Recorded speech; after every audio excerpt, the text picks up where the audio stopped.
very excited about this one. A little something for everyone on the program today. The great Eddie Hall is going to join us. Are you familiar with Eddie Hall? We spoke about him yesterday on the program. He is going up against Mariusz Pudzianowski. You know, we say, but I think in Polish, the W is more of a V situation.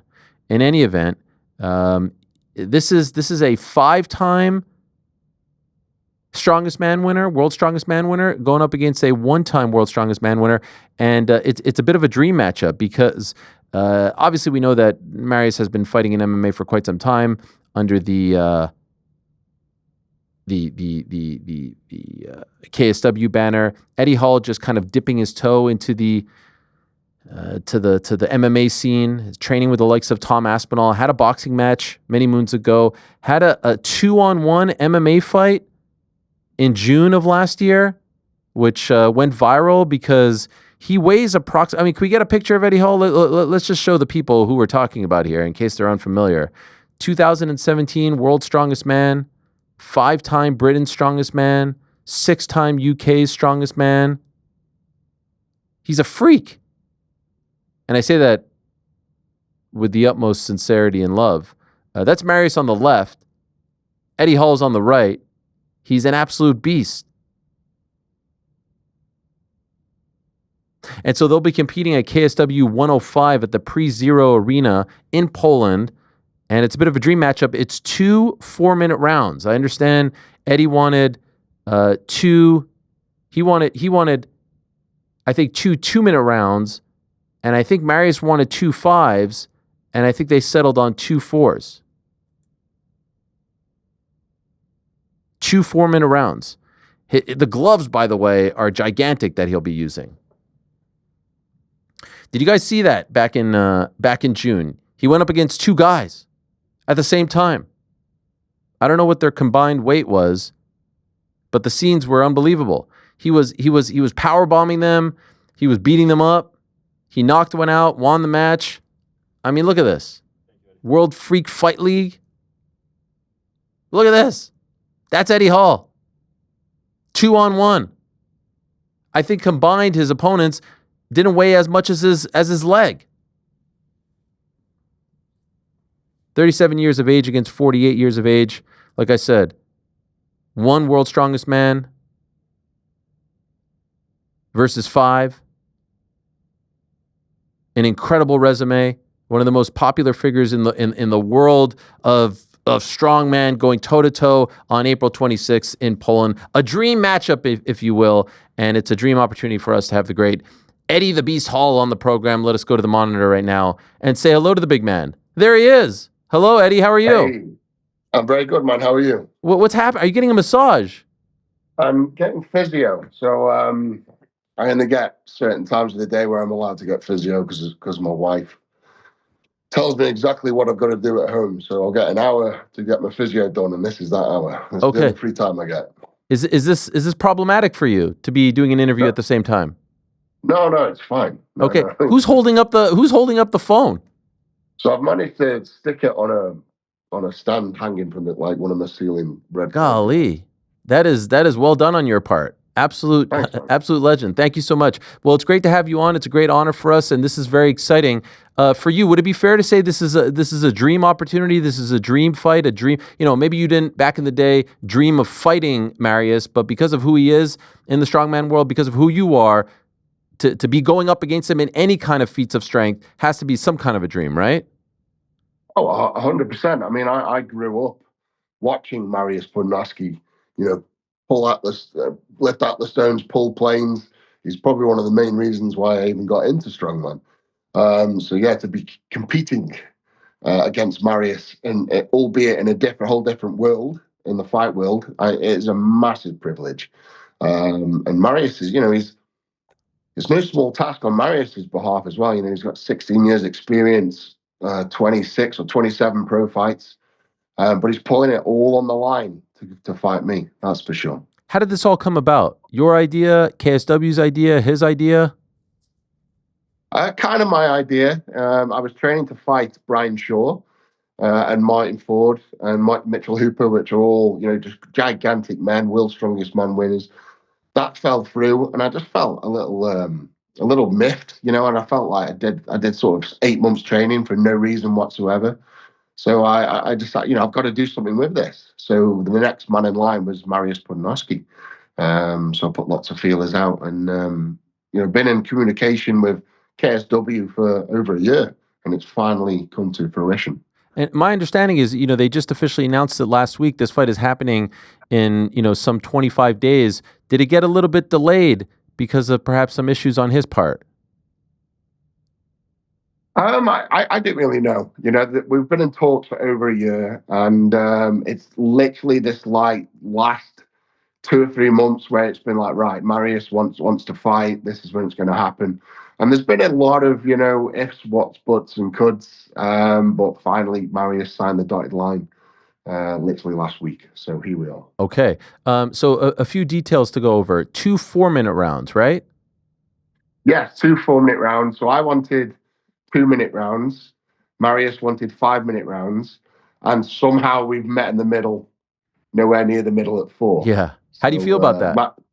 not too happy, you know. Obviously, I wanted the 2 minutes rounds because I'm so big. I'm 160 kilos. My fitness isn't going to be anywhere near what what Marius is, and I've never fought MMA before, and I know MMA is a lot more taxing on the cardio. And obviously, when you get that adrenaline dump, that all that cardio goes out the window as well. So 4 minute rounds is a big ask of me, but it was literally I say yes to that or the fight's off. So I had no choice. You know, this is one of Marius's demands, and we all know why. Obviously, he's going to get the advantage in the cardio aspect. So you know, I can't really blame him for wanting that. But it's definitely given him a massive advantage going into this fight. Wait a second. You said you never fought MMA before. I was just watching highlights of you fighting 2 geezers. You powerbombed one of them. You knocked the other one out. That looked like MMA to me.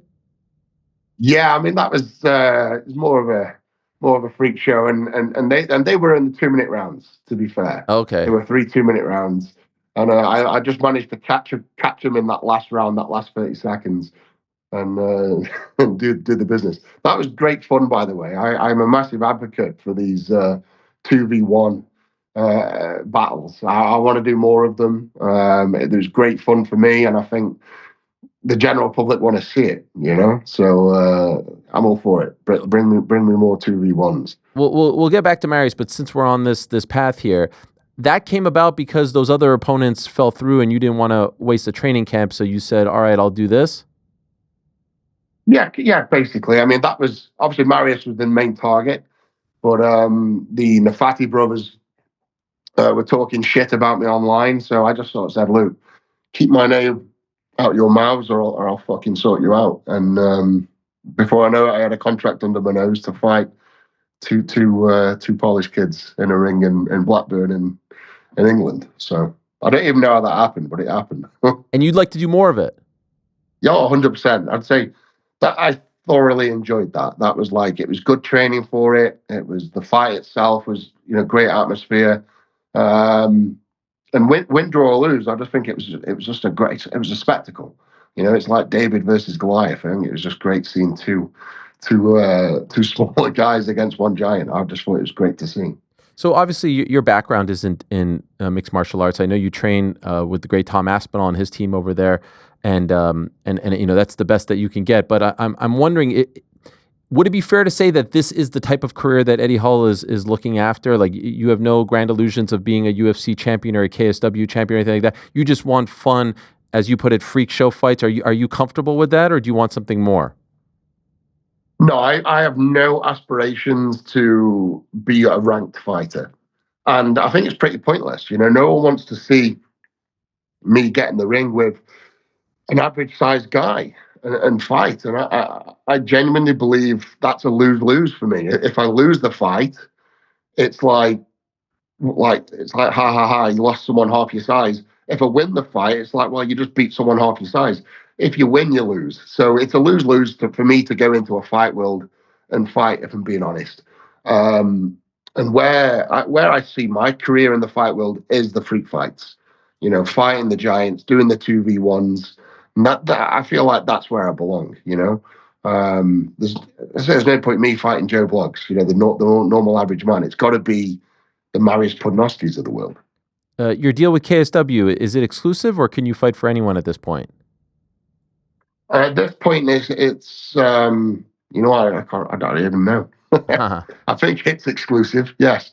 But I think there's clauses in there where I can do the freak fights, like the 2v1s, because it doesn't compete. I was just the reason I asked that is because I feel like someone of your stature, your size, your look would be a huge fan favorite over in Japan as well. They like those types of fights. So I was wondering if you ever thought about that or explored that.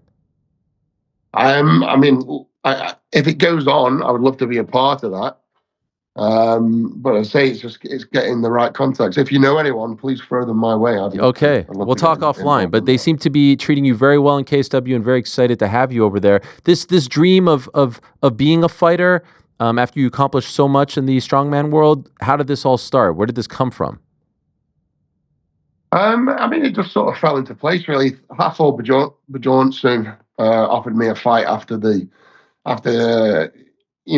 sort of had a feud in the strongman world. So that came about. So I trained for boxing for a couple of years, fought Thor. And then I just sort of stepped back. I had a good year to myself, just working on my family. Had two more kids in that year. And then it was like, right, knuckle down again now. And then I got a contract to fight in Qatar against Brian Shaw and Martin Ford and people. So that's sort of clawed me back into the fight world. You like MMA more than boxing as far as competing and training? Yeah, I think I much prefer the MMA. I think, it plays into my strengths a lot more. At the end of the day, if you're strong, I think that's it's a good percentage of the battle in the MMA world. And as you can see here, going up against someone like Tom Aspinall. Yeah. He's proving a point that strength means absolutely nothing. But Tom himself is a strong guy. Like, you wouldn't believe how strong Tom is. He is a strong opponent. What is that like? What is it like to be in there with arguably the best heavyweight in the world? Very humbling. There's nothing like thinking you can fight and then getting in the ring with someone like Tom Aspinall, and he just plays with you. He can literally throw you around and stick jabs in your face like you're a little kid in a schoolyard. So yeah, it's very humbling getting to the ring with someone like Tom. How often are you training with Tom or at his gym? At least once a week. So I was up there this morning training with the Tom Aspinall camp. Now and again I'll spar with Tom. So yeah, it's just as and when, really. So they put this fight together, the world's strongest fight, a dream matchup, if you will. You got to do some media with him last week with Mariusz. What type of vibe did you get from him? He's somewhat unflappable. He's somewhat stoic as well. I saw your great video blog about meeting him and your conversations, and it seemed like a lot of respect and love. But when you're facing off with a guy like him, who, let's be honest, at this point is somewhat of an MMA veteran, it's amazing that he's still doing this well over 15 years after his debut since coming over from Strongman. What type of vibe did you get from the legend? I think Mariusz was really nice. He actually made me feel quite comfortable. Very pleasant, very smiley, lots of handshakes, lots of pats, lots of compliments, and same to him. There's no sort of disrespect there at all. I've got massive respect and admiration for Mariusz, and I think he has for me as well. Because he knows what it takes to get that World's Strongest Man title. He knows what goes into it, and you can't help but have respect for a man that's been there and done what you've done. Do you think he's trying to be nice to you just to kind of like soften you up, lure you in, and then attack you? I mean, first of all, the 4-minute thing, an advantage for him. He's flexing his proverbial muscles there, the A side, if you will. Oh, this is my organization. This is my country. I don't know. Is this a part of a plan, do you think? Maybe. But as I say, I would rather us have pleasantries and shake hands. I don't think it does us or the sport any favors if we're calling each other names and winding each other up and spitting in each other's faces. We've all seen that. It doesn't work, and it doesn't play off very well. So, if it is a ploy, then I don't know. Fair play to him. But I know when that bell goes, I know Mariusz is going to flip that switch, and it's going to be every man for himself. So, he's not drawing me into a false pretense. You mentioned you're around 160 kg. How much do you hope to weigh come fight night? I'd imagine fight night, I'm probably going to be around the 155 kilo. I may even be close to 160. I'm not particularly bothered about my weight. My fitness is there as of now, so I've got no sort of goals to lose any big amounts of weight. And I think Marius is about 123, something like that. So there's going to be 30, maybe 35 kilos between us, which is quite a lot. So 123 is 270 pounds for our American audience, and you said 155 ish. That's Ish, yeah, probably more. Let's call it 157. 157 is 346 pounds. There's no weight limit here, right? No, there's no weight limit. Golly, this is unbelievable. This is tremendous stuff. Can I ask, what is, I'm fascinated by this. Like, can you take me through a typical day in terms of your diet? I'm pretty much 90% carnivore diet. So loads of salmon and cottage cheese for breakfast. Lunch is like 1 kilo ribeye steaks with black pudding, bacon, halloumi cheese, loads of duck eggs. Dinner is usually the same. And snacks is sort of like full fat milk with protein powder and stuff like that. Wow. And when you say loads of duck eggs, like how many are we talking about here? Probably I have about 8 duck eggs a day. Wow. And Yeah, what's the I'm difference quite big on the eggs. what's the difference in duck eggs and chicken eggs?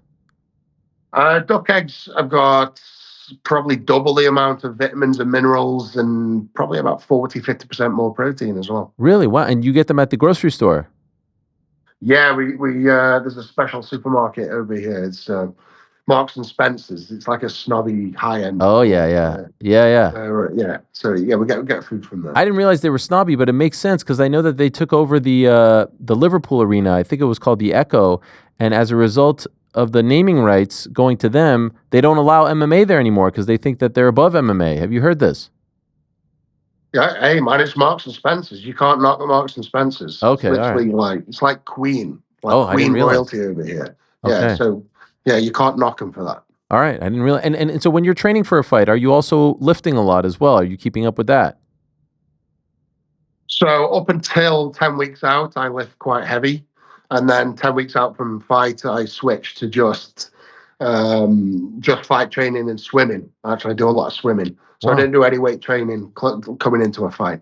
What do you enjoy more? Preparing for, I know it's relatively new for you, but like preparing for a fight or preparing for a competition? Um, it's a close one. I think mentally I'm just so done with strongman. Yeah. Like, I've competed in strongman for 10 years, and it got to the point where I actually hated the sport because it just became such a stressful thing getting prepped and competing against the best in the world. So I would say fight prep is so much more enjoyable. You get in these camps and you're traveling around and you're fighting all these different people. I mean, you're learning, and I think that's what makes it exciting for me is you're learning all the time. Whereas strongman, you're not particularly learning; you are just lifting weight from A to B over and over and over again. And after 10 years, it doesn't become much fun. When's the last time you competed in a strongman? So my last strongman contest was, geez, I guess won World's Strongest Man in the middle of, I think, May 2017. Mm-hmm. And then I retired. I did Britain's Strongest Man in the following January as a bit of a farewell to the British public.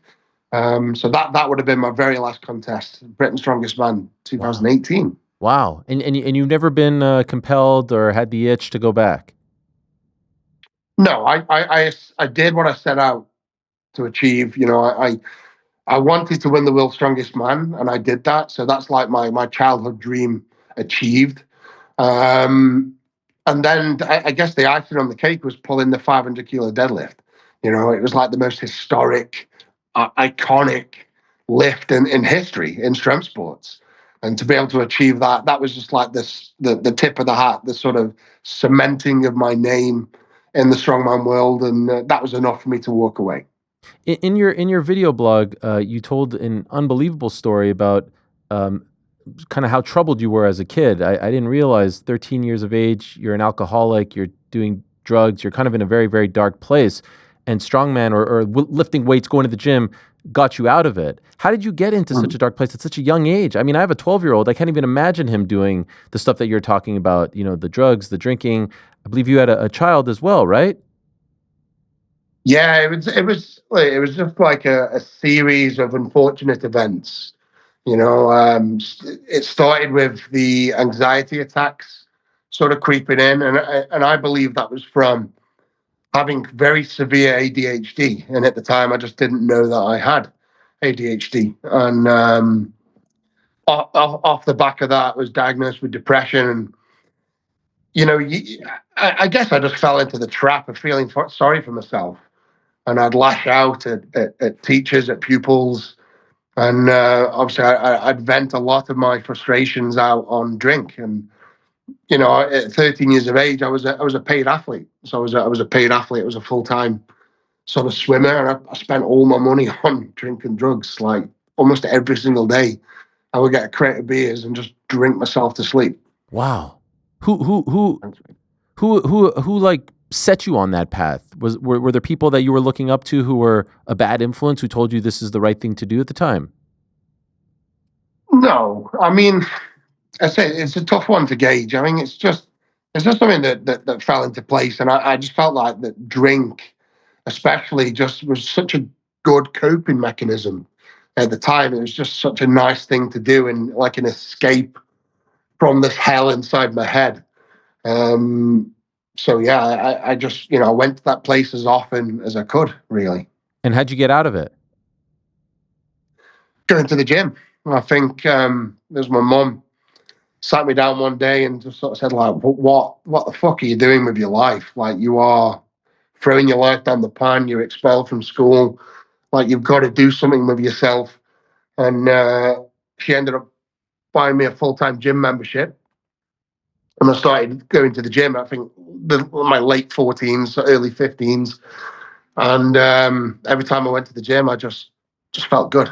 I just started feeling better about myself. I'd walk out with this feeling of self-worth, this incredible feeling of self-worth. And that was like my new coping mechanism. Rather than going to buy a crate of beers, I'd go to the gym and train for 4 or 5 hours. Wow. Did you finish school? No, I did not. I was expelled from school at age 13. Yeah. For doing what? It was actually a fight that ended my school career, but it was usually something to do with my dick. So with your what? Usually something to do with my dick. It was just always my dick getting me in trouble, just fucking getting my dick out and shagging girls. And okay, I thought like in the middle of class, you're showing off, the kibbles and bits. Yeah, I mean, I probably did that. Oh wow! In school, yeah. My gosh, you were nothing to be proud of. You were a beast. Yeah. In a different way, I guess. And do you feel like the gym and all that, it gave you, we talk about the endorphins and feeling better, but then having to strive for this career, this thing, where do you see that for the first time and say, that's going to be my path, that's going to get me on the right trail to a good life? Where do you see that for the first time, strongman? I mean, geez, I guess the ADHD took me down that wrong path, and all those incidents at school, what were because of sheer impulse, fighting and all that kind of stuff. It was just stuff that I couldn't really control, and going to the gym sort of reined all that in, and that I just became obsessed. Like I was with my swimming when I was younger. I was a national champion swimmer. And that sort of helped me keep my energy levels at bay. And then I swat to the gym, and I just became obsessed with it. And I ended up, I think I ended up doing my first strongman contest when I was 19. Wow! And I think I put it on my Facebook page when I was 19. I'm going to win the world's strongest man one day. And here I am. There I was 10 years later. I won it 10 years later to the day when I did that. To the day. Pretty much, yeah. Holy smokes. Are you familiar with Pacer Allen, Arnold Allen's father? He's a bit of a strong man as well. Yeah, no, I do actually. Yeah, no. So I speak to Arnold Allen just now and again on Instagram, just say hi and how you doing and that. Yeah, but I'm well aware his dad was a decent strongman. Legend. All right, so how do we think this goes? Because I'm sure you know this. Mariusz has lost his last 2 fights in a row, both by stoppage. First time he was ever TKO'd in his last fight. Never been KO'd clean. But do you feel like he's on the back end now? Do you feel like he's ripe for the taking? I mean, Lou. I mean, Marius is a fierce athlete. He's a fierce man.